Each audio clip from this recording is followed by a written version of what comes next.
Hello and welcome to another podcast. Now, in this episode, I'm going to talk about something that's one of my favorite subjects. And the reason it's one of my favorite subjects is that I think it's something that's very easy to change. But many salespeople I work with make this major mistake, and the top salespeople don't. So I'm going to take you through what that is in the next 20 minutes or so. So please stay with me, and please remember to like and subscribe if you are enjoying these podcasts. So the thing to remember here is that two salespeople can hear the same words, and they can walk away with completely different outcomes. And the question that I will put to you as we get started is, what are you missing? So this podcast is about listening, and I'm going to talk about why it gives you a competitive advantage. And I think this is really important because it's something that I see some people ignore or undervalue, and yet it can make a huge difference between your ability to hit your numbers, to close deals, to connect with people, to build strong relationships, build relationships with clients who keep coming back to you. And one of the reasons they keep coming back to you is that when you do this, you might be the only salesperson that they deal with who does this. And it's a bit of a scary thought, but nonetheless, it's very true. So why is it a competitive advantage? Well, basically, most people, when you speak to them, they are listening to respond. So in other words, they'll be talking to a client, they're talking about whatever it is they're talking about, and, presumably their solution. And the client will say something, and they'll do a connection. Okay, great, that's perfect. That's a real advantage for us. I know our competitors can't do it. Oh, and if we put in these particular options, then it's even better, and blah, blah, blah.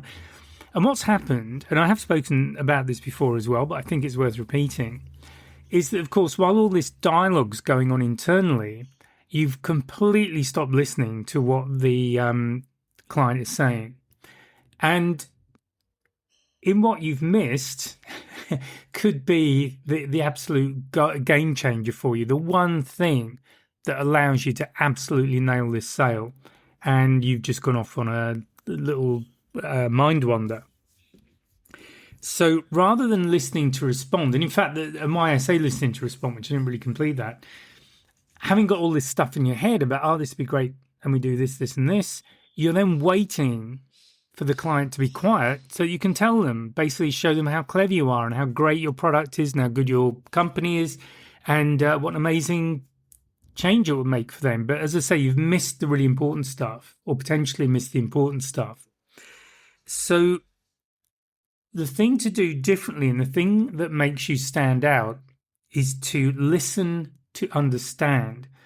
So again, if there's been a consistent theme through all of these podcasts, and in fact the way I approach sales and the course that I offer, which is called Consultative Selling, it is to do exactly that. It's consultative selling. What does that mean? Well, we consult, we discuss, we listen to what the client is trying to do, and we work closely with them to understand. The understanding is the most important part of all of this. Once we understand what the client is trying to achieve, what their fears are, where the potential problems are, then we're in a position to offer a solution that will win for them, but it wins for us as well. And again, I'm a big believer in the win-win solution because I just think it makes life so much easier for everyone.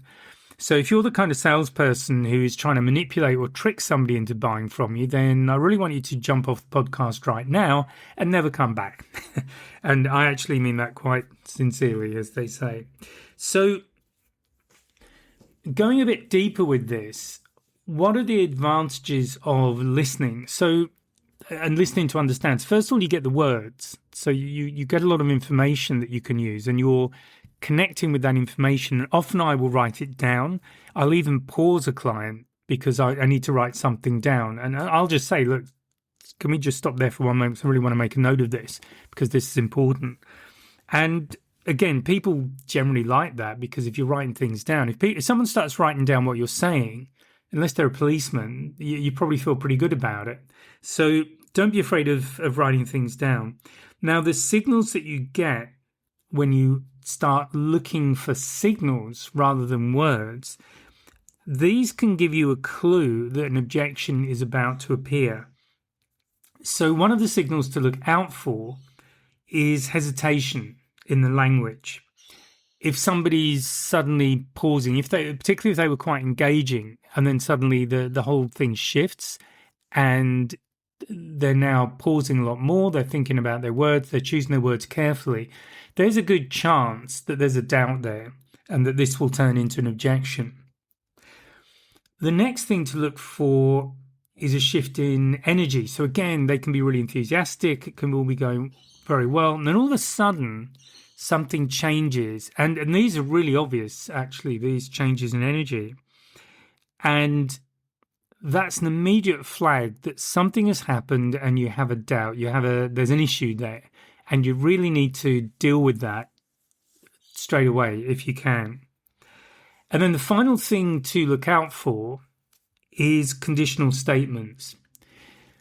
So sometimes these can be buying signs, but also they can be a lead-in to an objection. So it's really important that you listen to the statement and you understand what's going on.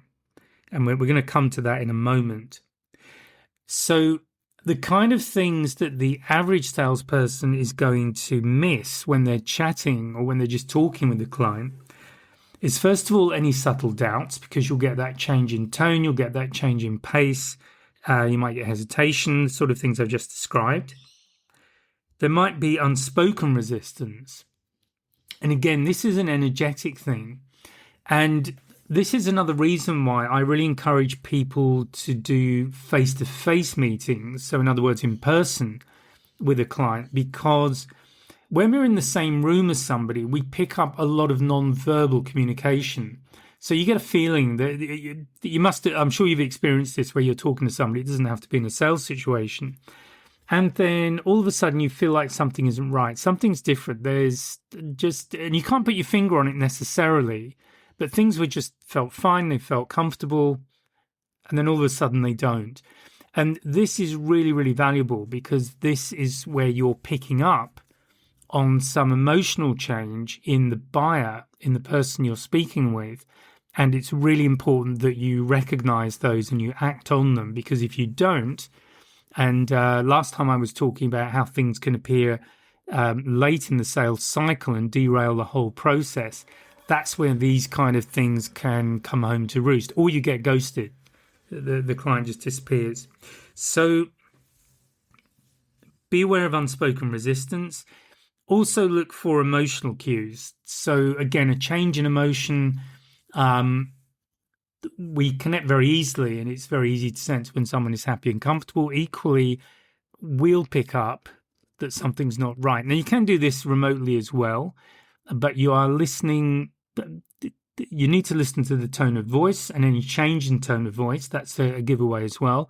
But when you're face to face, you get your whole body's basically a big ear, if you want to think of it that way, and you're picking up a lot of information that goes beyond the words. So essentially, when you are speaking to someone, be conscious of the connection, if you like, between you. Is it a nice, comfortable, relaxed conversation? Do you both seem to be on the same wavelength? Is it all going smoothly? Or has something just changed?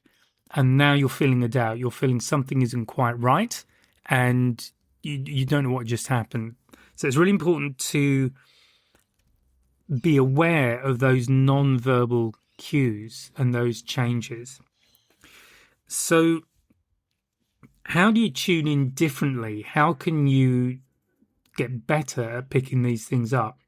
So the first thing is to listen for the meaning beyond the words. So you need to hear the words, obviously, but listen for the meaning. What is underneath the words? So there might be doubt, there might be a condition. Just look at what's going on with the words that are being used and any subtle change that might be associated with them. Pause instead of pushing.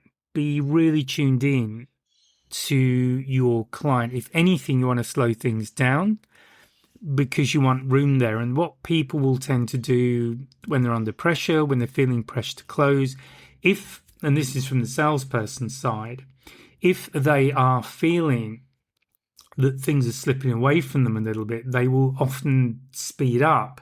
They'll start to apply pressure. They'll talk a lot more. They'll do those kind of things. And essentially why they do that is to try and feel like you're in control again.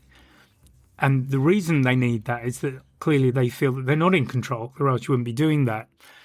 The difference that you have with top salespeople, they recognize that there's an issue, but they don't let it drive their approach other than they know how to respond to it. So it's a response, not a reaction. And that response is to slow things down and to clarify. And that's really important. So invite clarification. The kind of language you're using is curiosity. It's trying to understand.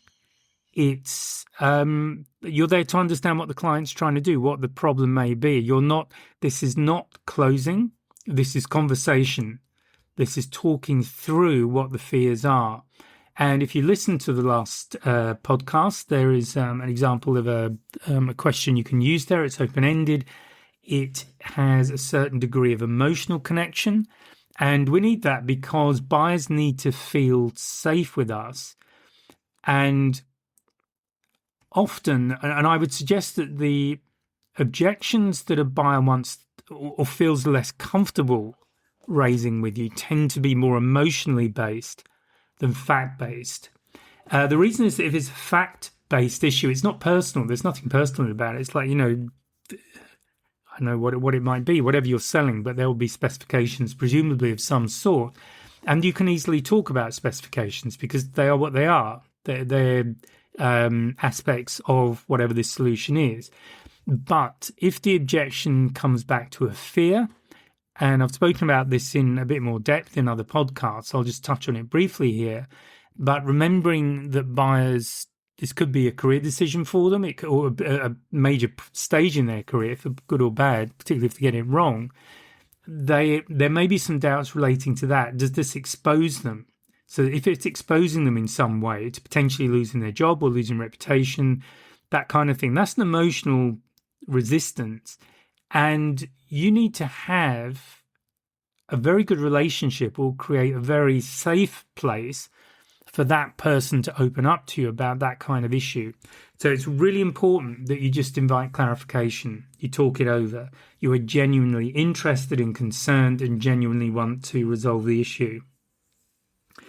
So now I think this bit's quite obvious, but early awareness will prevent later problems. And I've already said this and referred back to the last podcast, which is exactly dealing with late problems. And one of the points I made there, that issues that become objections at that late stage have more than likely been there for a while.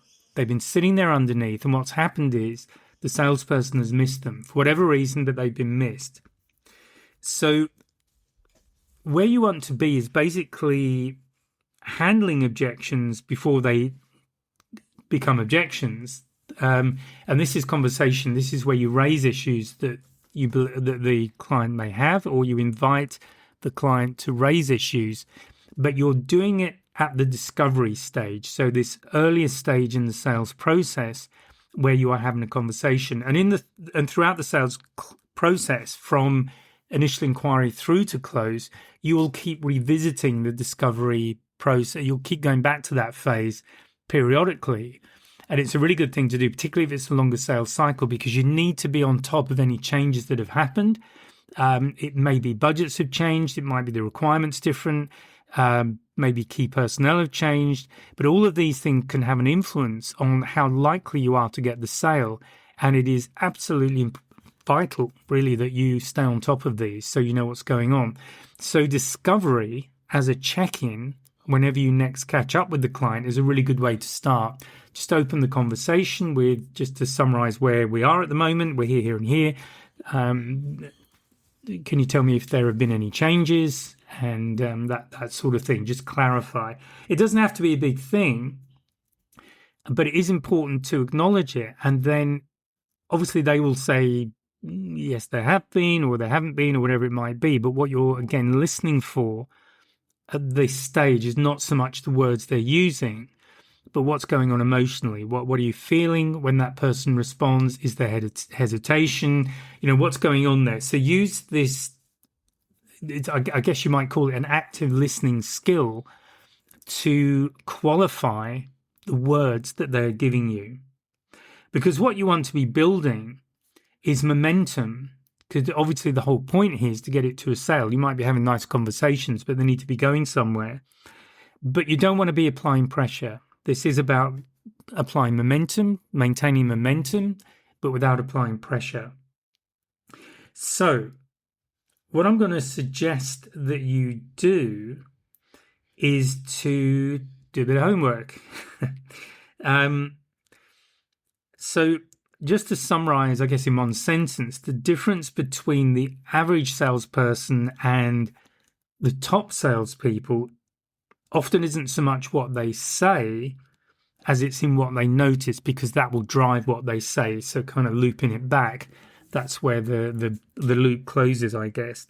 So just as a thing to do, over the next week, start listening for these flags that I've given you. So just to recap, those you're looking or you're listening for hesitation, which might be leading to an objection. And if it is, just go for it, understand what that is. You're being aware of energy shifts. So the conversation's going fine, and then all of a sudden it's not flowing as it was. Something's changed. And listen out for conditional statements and clarify. So slow things down and clarify the situation. So the important thing here is, if you catch these kind of issues early, it actually makes the sale itself much, much easier. It's far more easier to close someone when you're dealing with objections before they're objections, they're points of conversation, and you can reassure them, keep building that confidence, that trust that they can have in you, and that makes the whole closing process much, much easier. So that is it for today. I hope that's been useful. Maybe it's given you something to think about. If you feel I've earned it, please give me a like and subscribe, and I will speak to you again on Monday. Bye for now. If you found this podcast useful, and hopefully it's got you thinking, please sign up to my mailing list. There's a link in the description where you can just sign up, and I'll keep you informed of what's going on. There's also a link to a free 1-hour webinar. It's an on-demand webinar, and I'll take you through 3 things you can do right now to improve your sales confidence, and that includes handling objections and closing the sale. So please check out the links, and please join the mailing list, and I'll speak to you next time.